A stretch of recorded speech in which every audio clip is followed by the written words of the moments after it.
मम्मा वो पेंडू सा है, मैंने उसे शादी नहीं करनी। अफशां अपनी माँ से कह रही थी।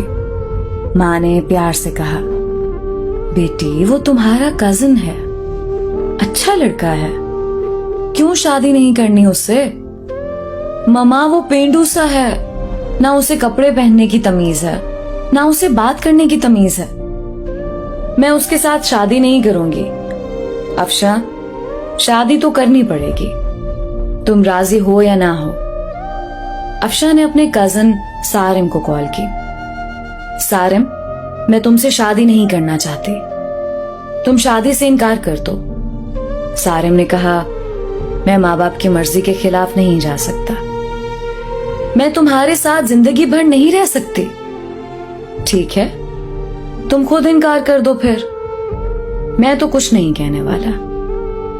अफशां ने जब देखा उसकी शादी सारिम से कर रहे हैं, उसने खुदकशी करने के लिए घर में पड़ी काफी सारी दवाइयां खा ली, अस्पताल ले गए, डॉक्टर्स ने मेदा वॉश किया, जान बच गई।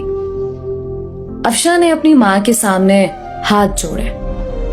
मम्मा मुझ पे रहम करो, मैं उस जाहिल इंसान के साथ नहीं रह सकती, वो भी गांव में। माँ ने कहा, बेटी सोच लो, हम सब जानते हैं सारिम बहुत अच्छा लड़का है, क्या हुआ जो वो इतना पढ़ा लिखा नहीं है, वो गांव में रहता है तो, लेकिन वो लड़का अच्छा है। अफशां के ना चाहते हुए भी उसकी शादी सारिम से करवा दी गई। अफशां ने बस समझ लिया कि अब जिंदगी बर्बाद हो गई, सारे ख्वाब खत्म हो गए, सब खुशियां जला दी गई हैं, सब कुछ एक जाहिल इंसान के हवाले हो गया। पहली रात थी। अफशां ने सारिम को कहा, सारिम तुम मुझसे शादी करना चाहते थे, शादी हो गई है, लेकिन मुझसे दूर रहो। सारिम मुस्कुराते हुए कहने लगा, ठीक है अफशां, आप इतना गुस्सा क्यों कर रही हैं? अफशां गुस्से से बोली, तुमने मेरी जिंदगी तबाह कर दी है सारिम। सारिम ने एक डिबिया खोली, उसमें चमकती हुई अंगूठी थी। उसने वो डिबिया अफशां के सामने रखी और कहने लगा, अफशां ये गिफ्ट आपके लिए। अफशां ने अंगूठी उठाकर साइड पे रख दी और करवट बदलकर लेट गई, रोने लगी। सारिम नवाफिल अदा करने लगा, फिर अफशां के पास लेट गया। न्यू जिंदगी का सफर शुरू हुआ। अफशां का दम घुटने लगा सारिम के साथ। सारिम देखने में खूबसूरत था, बस ज्यादा पढ़ा लिखा नहीं था, डिसेंट सा भी नहीं था। अफशां मॉडर्न सी लड़की थी। सारिम सुबह उठते ही अफशां का माथा चूमता, फिर खुद नाश्ता बनाता। अफशां को गुस्सा आता, ये बंदा मुझे इम्प्रेस करने के चक्करों में है। अफशां जब सारिम के हाथ का बना खाना खाती, बहुत हैरान होती, इतना मजे का खाना। सारिम रात को थका आ रहा आता, अफशां बस खामोश सी अपनी दुनिया में गुम सी रहती। उसको कोई परवाह नहीं थी सारिम की। सारिम भी अफशां को कुछ ना कहता था। घर आकर खाना बनाता, अफशां को खाना देता। अफशां पत्थर दिल थी शायद, ना घर की सफाई करती, ना वो सारिम के कपड़े धोती। सारिम अपने काम खुद करता। साल गुजर गया। सारिम अफशां की हर बेरुखी चूम कर बर्दाश्त करता। अफशां को यूं लगता था एक बदूसा इंसान पल्ले पड़ गया है। सारिम चूंकि एक मर्द था, वो औरत पे हाथ उठाना मर्द की शान के खिलाफ समझता था, फिर उस पे हाथ उठाना जो हमसफर हो। सारिम ने एक दिन कहा, अफशां तुम अपना ख्याल क्यों नहीं रखती पागल?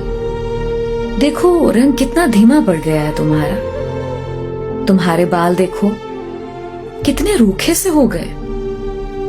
सारिम अफशां के पास बैठ गया। 1 साल के बाद सारिम ने यूं अफशां को छुआ था। अफशा के बालों में ऑयल लगाने लगा। वो बोली, छोड़ दो मुझे सारिम। नहीं छोड़ूंगा। अफशा ने धक्का दिया। ऑयल सारिम के ऊपर गिर गया। अफशा जाने लगी उठकर। सारिम ने बाजू पकड़ा, पास बिठा लिया। मुस्कुराते हुए कहने लगा, अफशा, मैं यूं ऐसे आपको नहीं देख सकता। मेरा बाजू छोड़ो सारिम, मुझे दर्द हो रहा है। सारिम ने पास बिठाया। अफशा के सर में ऑयल लगाना शुरू किया। सर में ऑयल लगाया, फिर चेहरे पे स्क्रब करने लगा। अफशा खामोश बैठी। सारिम ने मुस्कुराते हुए कहा, चुड़ैल जाओ, अब शावर लेकर आओ और पिंक ड्रेस पहनो। मैं तुम्हारी फेवरेट बिरयानी तैयार करता हूं। अफशा हैरान थी, इतनी बेरुखी पे भी इतना प्यार करता है सारिम। अफशा शावर लेकर आई। आज चेहरे पे अजीब सी चमक थी। अफशा ने अपनी दोस्त को कॉल की, यार सारिम ने ऐसे किया मेरे साथ। उसकी दोस्त ने कहा, सारिम अच्छा इंसान है, उसकी कदर करो। अफशा बोली, वो मुझे इम्प्रेस कर रहा है। उसकी दोस्त ने कहा, अफशा, किस्मत वालों को ऐसे मर्द, ऐसे हमसफर मिलते हैं। इतने में सारिम ने आवाज लगाई, जहां पनाह, खाना तैयार है, आ जाओ। अफशा मुस्कुराने लगी। आज बिरयानी से मजे की खुशबू आ रही थी। अफशा ने खाना शुरू किया। इतने मजे की बिरयानी थी, उसका दिल चाहा तारीफ करे सारिम की, लेकिन खामोश रही। खाना खाया, कमरे में सोने चली गई। सारिम ने बर्तन उठाए, वॉश करने लगा। बर्तन वॉश करके सारा दिन का थका हारा बेड पे पड़ा सो गया। सुबह उठा, अफशा को उठाया और बोला, अफशा मेरी जान, नाश्ता तैयार कर दिया है, कर लेना, मैं जा रहा हूं। और हाँ, आज तुम्हारे लिए गिफ्ट लेकर आऊंगा। रात को सारिम घर आया। हाथ में एक गुलाब का फूल था। अफशा गार्डन में कुर्सी पे बैठी थी। हल्की सी हवा चल रही थी। शाम का वक्त था, हल्की सी रोशनी थी। सारिम घुटने के बल बैठ गया। गुलाब का फूल अफशा को दिया। मुस्कुराते हुए कहने लगा, हैप्पी बर्थडे अफशा। अफशा चौंक कर बोली, तुमको कैसे याद है मेरा आज बर्थडे है? हमसफर हूं आपका अफशा। पेपर्स निकाले एक लिफाफे से। अफशा का हाथ पकड़कर कहने लगा, जानती हो ये पेपर्स किस चीज के हैं? अफशा का दिल धड़कने लगा। क्या है ये सारिम? ये हम दोनों की खुशी है अफशा। बताओ सारिम, ये क्या है? वो प्यार भरे लहजे में बोला, ये हमारे नए घर के पेपर्स हैं। मैंने नया घर लिया है और तुम्हारे नाम किया है।